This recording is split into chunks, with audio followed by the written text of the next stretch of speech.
Hey everyone, it's a friendly tree here, hoping to improve the gameplay of all the Nina army out there. I'm here with some more tech talk today. Something that a few people have asked for is talking about frame traps for Nina in Tekken 7.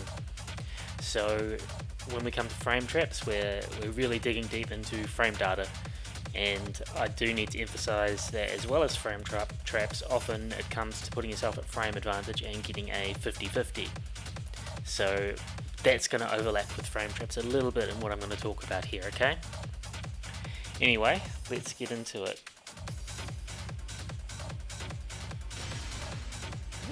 So I've got a smaller display for my inputs today, or for my arcade stick for my hands. Hello.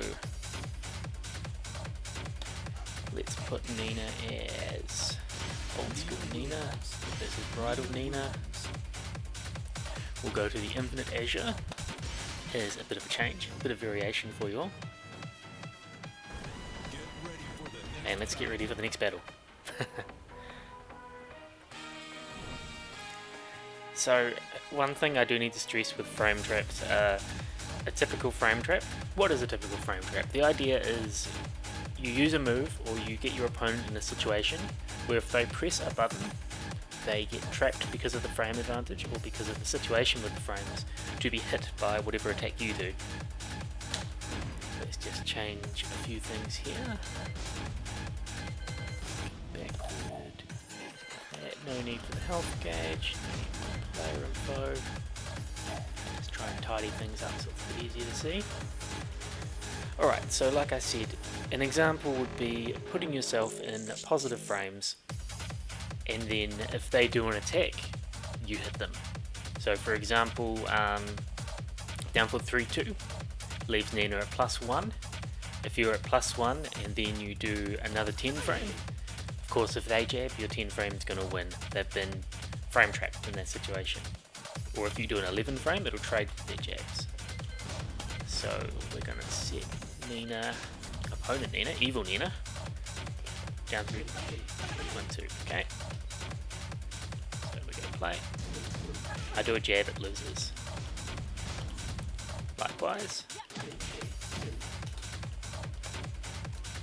If I do a jab, counter hit, trade. That's an important thing to point out, that in Tekken 7 if you trade, both moves get counter hit properties. So counter hit launches become a lot scarier in frame traps now. Alright, so there are a few different situations where you can get frame traps. One can be used by using moves that are positive on block or on hit, so creating your own frame advantage that way. One can be by using strings. Some strings have big gaps in them where if the opponent tries to press an attack, there might only be a 9 frame gap or a 10 frame gap, or maybe less or maybe more depending on the situation. While standing 1-4 has a huge gap that they can interrupt, while something like down 3-4-3 has a 10 frame gap. So if we look at down 3-4-3, if I try and 10 frame interrupt there between the second and third hit, it trades and I get counter hit launched. So that move in itself is a frame trap. But don't be fooled, that doesn't mean it's that good. For example, oh, it's a bit hard to step. Yeah. And of course, yeah. So just because it's a frame trap, just because it's a string that has a frame trap within it, doesn't make it good. Some other examples of strings that are frame traps include delaying strings, such as, for example, 1-2-1. You can delay the third hit. So if we go, and now you'll see, sorry, if I try and jab in between, I get beat. So this is different to doing a 1-2 then a 1. Of course, a 1-2 on block is -1, which means that a jab would win there, so that's not frame trapping. But doing a 1-2-1, I can't jab interrupt. Of course, as you saw me do before, I can duck it. Alright, so those are some examples of strings and frame traps. Next thing I want to move on to is a couple couple of my images. So if you look here, these are some of the common inputs Nina has that are plus on block. So the first column you've got the input for the move. Second column, you've got how fast the move is to start up, or how fast the first attack of a string of that is to start up. Third column, you've got the advantage on block. So for example, you can see a standing 1 is +1 on block. If you go to the down 3, 4, 3, you can see it says 2 FC, that means T and forced crouch. So the opponent is, well, you're +2, the opponent's -2, and the opponent is forced to crouch when they block. They recover crouching. And that goes to the next one, RC, so that's recover crouch. So forward, forward, 4 tech, forward, forward, then do a tech roll for Nina. You're +4, the opponent's in forced crouch, and Nina recovers crouching. The next column, the fourth column, is advantage on hit. So you can see here most of these are still very good on hit as well. K and D in this regard means knockdown. So forward 3 and forward 1 +2 with the asterisk, that means fully charged. That knocks down. And then you can also see for the sidestep 1 back and sidestep 1 forward. Okay, the underscore means forward or back. And an advantage on hit, the forward is +24, the back's +23. Now that doesn't necessarily mean that doing the forward is better because you get 1 frame more advantage, because cancelling the back actually gives you more opportunities to, or more moves that you can do from it, while doing a quarter circle forward limits what you can do. That brings us to the final column, which is just additional information, such as the 1 jab being a high, 2 being a high, quarter circle 1 being a high, forward 4, 4 being high that jails.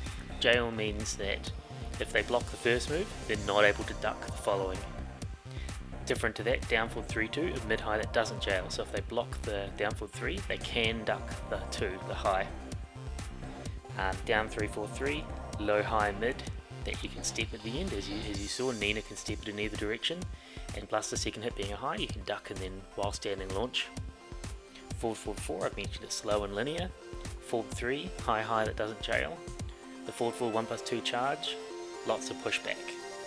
The sidestep 1, even though it's such an amazing tool with great frame advantage, short range, you've got to be aware of that. In the rage drive, it's lots and lots of pushback, and as I mentioned before with the quarter circle forward, rage drive down forward puts Nina into quarter circle forward, which really limits the moves that she can do. Alright, on to the next table. These are moves, just some moves that give you advantage on hit. As you saw before, most of those ones, these other ones that we showed before, also give advantage on hit, and things like forward 4, 4 give great advantage on hit, but I'm not listing that in here. So you can look these up. I should shout out to the Tekken Chicken app because they make this information very easily accessible for everybody. And yeah, anyway, so these are some of the moves. They're set up in the exact same format as the other table. You can see that in the advantage on block column, I've got a few that are red there. So down back 3, it's a low, even though it's -13, it's still a useful move to use. I've got on the final column low, launch punishable by some, so things like Kazuya's twin pistons or Lee's while standing 2-3 into his rage drive, they can launch punish that.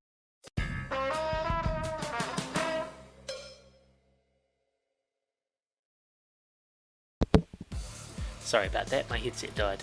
Technical issues everywhere, I swear. Another example, forward 3, you see it's -14. Although it's got a bit of pushback on it, a lot of the casts can launch punish this. A lot of the casts have 14 frame launches now, so be very aware of that. Alright, but most of these moves you can see they're pretty good, and if you look in here, I've got things like 1-2, which is a 10 frame punish, back 2-2, which is a 12 frame punish, down forward 3-2, which is a 14 frame punish, while standing 4, which is her 11 frame while standing punish, and while standing 1, or while standing 1 +2 as well, which is her 13 frame while standing punish. And I mean, anything beyond that you're going to get a launcher, so you can see any of the lower level punishes can lead to a frame trap. Alright, and as always, these moves have different weaknesses, such as some of them being punishable, the 1-2-1 delayable, but it doesn't jail if delayed, so they can duck it.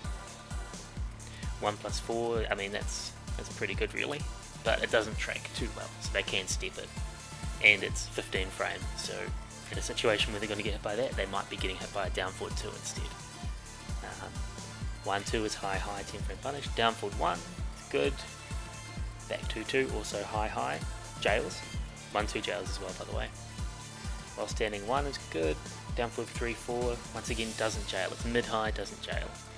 While standing 4 good. Forward 2, very linear, mostly used for counter confirms. And it's a high. Forward 3, also very linear. As I said before, it's launch punishable.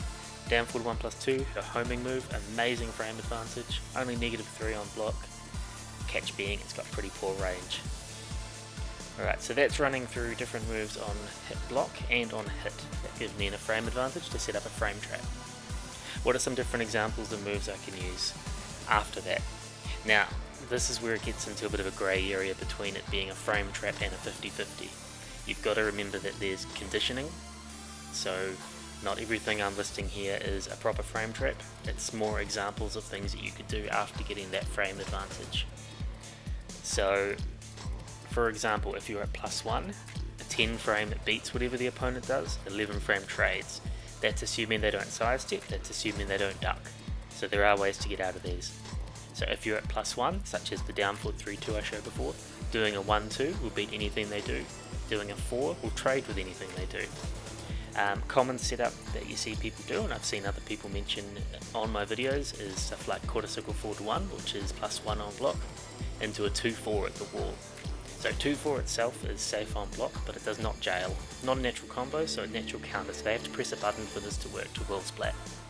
I've put on here 2-4 or 2 forward 1+2, because if you've really got the opponent expecting you to do a 2-4, because it is a common setup of Nina, 2 forward 1+2 is high mid, so they might try and duck to launch punish you, and instead they'll get splat by the forward 1+2. Bear in mind that forward 1+2 is a neg 14 move, so kind of risky in itself. Alright, so let's have a look at a couple of examples here. We're not going to go through everything, but these are just a couple of different things I want to show. So, I said before, the 10 frame, if they do a 1-2 or a 4, we've already seen that. At +2, it's more or less the same thing against most people. I've mentioned down 4 there just because it evades highs. It's a 12 frame, but it'll go under the highs.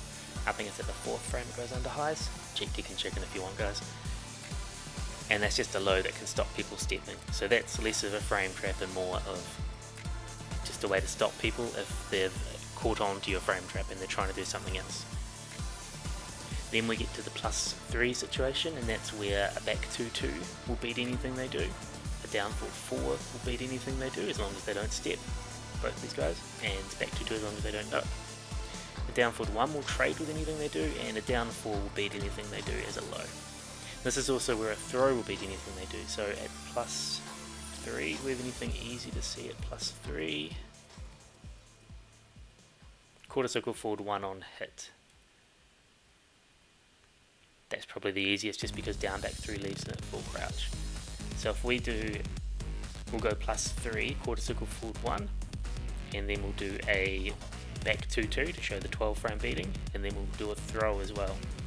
Back 2-2, down forward 1 and throw. Alright. So, quarter circle 1, back 2-2. Notice the range there. Notice that the back 2 didn't hit. So that's something you need to be aware of with these frame traps too. You need to test them, make sure they hit with the particular move, because I'm just listing it by frame advantage. I'm not really talking about pushback. Okay, so here I'm going to try and do a 10 frame interrupt. Didn't work. Now we'll do a down forward 1, so close over 1, down forward 1. I'll do a 10 frame interrupt again. So that traded. Now let's do a throw, okay? Let's do down forward 2+4 throw. So now I'm going to try and do a jab here. Didn't work. Alright, so that goes back to the table we just saw. So at +3, the throw will beat it. The down forward 1 is 13 frames, so it trades. The back 2-2 is 12 frames, so it wins. At +4, it's much the same thing, except the forward 2 you can use to try and get a counter hit launch. Also you can use a forward 3 You can see I didn't suggest a back 4 here because a back 4 trading at 14 frame isn't going to give you a launch. I've also listed down 2 here because for most of these really, if they do a high, it's going to go under it, just like the down 4 did. But it's more later on where characters, when you're around +7, +8, where characters have to use a 13 frame or a 14 frame mid, and that's where it gets a bit more usable for the down 2. So that's why I've got only down 2 down there, but down 4 or down 2 up higher. Anyway, so at +4 you can see the forward 3 suggested but not the back 4. At +5 I've suggested the forward 3 or the back 4 because it beats, so both of those will counter hit launch. Forward 3, yeah, if you trade you can still get a combo off of. Actually that reminds me, I should go back up to +1. So I showed before that the 4 will trade, but because of the trade Nina doesn't recover fast enough for you to actually get much. So let's, for example,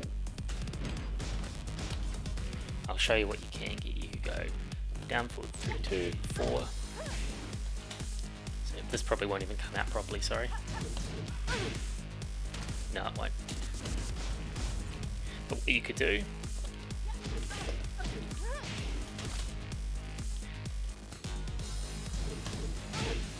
Blonde Bomb will hit.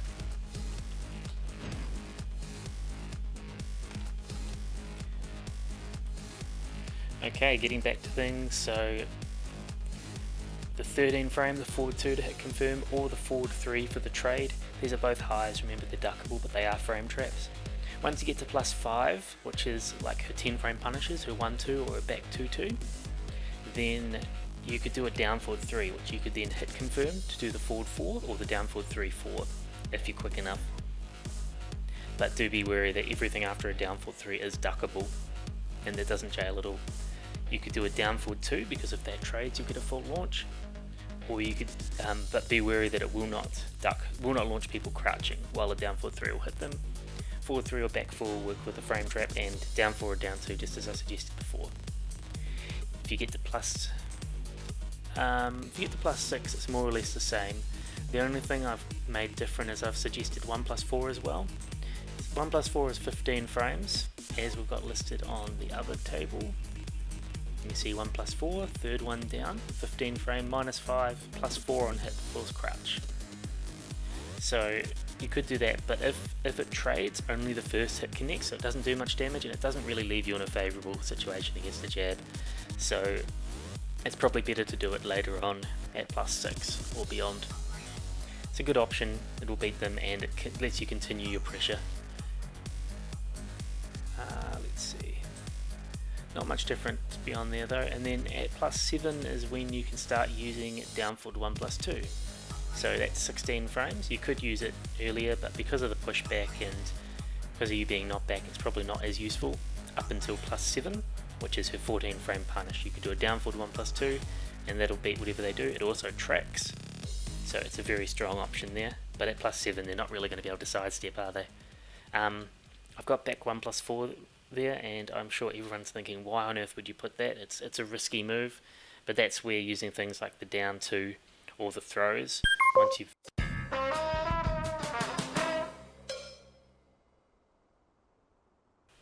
I do not know why my headset keeps dying.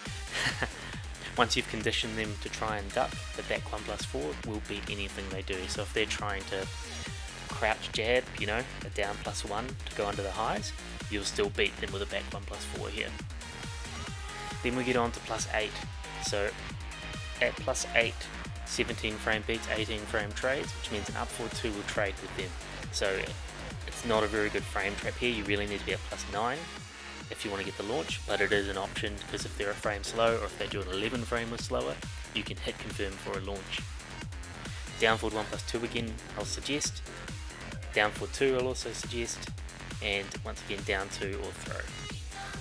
So let's look at +7 very quickly. So the down forward 1+2 or or the down 2. You might have to look at +8 for down 2. So let's do forward 2. Let's do +8. So we'll do the forward 2, and we'll try down forward 1+2 and down 2.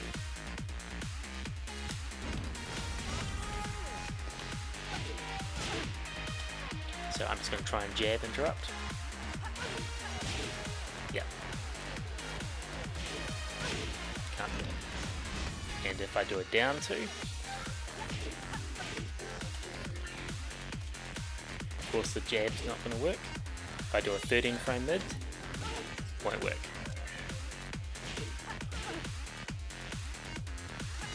Down forward 4 will trade, so it trades with a 12 frame, which not every character has. So 13 frame will trade when you're at +7, and some characters don't have an easily accessible 13 frame mid either. So you can see how at +7, a down 2 can be quite useful. Okay, the next thing to talk about is some of the more unique situations, such as the down forward 1+2 being +20, the sidestep 1s, and the rage drive. So down forward 1+2, it's great, +20, but look at how far it knocks them back. A common setup people do after that, because they're +20, remember that down 2 is 20 frames and down back 2 is 24 frames. Anyway, it's hard to distinguish between the two, so a common mix-up is doing down back 2 or down 2. Remember, down back 2 is a counter hit launcher, so you can get a launch off that. Another mix-up, as long as you're careful with the range, or another frame trap I should say, because if they press a button they get hit by it. Down back 3, which will counter hit launch, or up forward 2, which you can hit confirm. If they press a button you'll hit them. Sidestep 1. So I mentioned sidestep 1 forward. You're kind of limited in what you can do. You have to do a quarter circle forward or a while standing move, unless you wait until the end, yeah, even then, and then try and do something. Sidestep 1 back, much easier to cancel. So if a sidestep 1 back, we know we're +10. So I mean, there are lots of options you could do here. You could do a forward 3 trying to get a bait. You could do an up forward 2, because if you're +10 that means they'd have to do an 8 frame to trade if you do it with the right timing. You could do it down 3, it's supposed to be a down back 3. Oh wow. There we go. Anyway, any of those situations you can frame trap quite easily, so anything you do after a sidestep 1 back, as long as you input it fast enough, anything that's, well, yeah, anything that's like 18 frame or 19 frame, or you can think of most of Nina's moves are going to be a frame trap there. Okay, very last thing we'll look at is going to be her rage drive. So, we set the opponent's block. Normal rage drive, look at that, so way too far away to get anything really. So that's not very useful, but if you do the down forward, you're right in their face. And as per the table, you are +28. Now the one catch here with being +28 is you're stuck in the quarter circle forward. So, quite difficult to do much. So what you could do is you could quite easily just do her quarter circle forward 3, they press a button, it'll counter hit launch them, but it's risky, they can launch you if they block it. Well, you could do a while standing 1, or a while standing 1, 1+2 if you want, or you could do a quarter circle forward 1, which once again if they press a button that'll counter hit launch them. And as long as they don't duck, I mean you're at +1, so you've still got something to work with there. Or as I mentioned earlier, if you're conditioning the opponent, if you cancel into a sidestep 1, but they can interrupt that because you're stuck doing the sway before you can sidestep.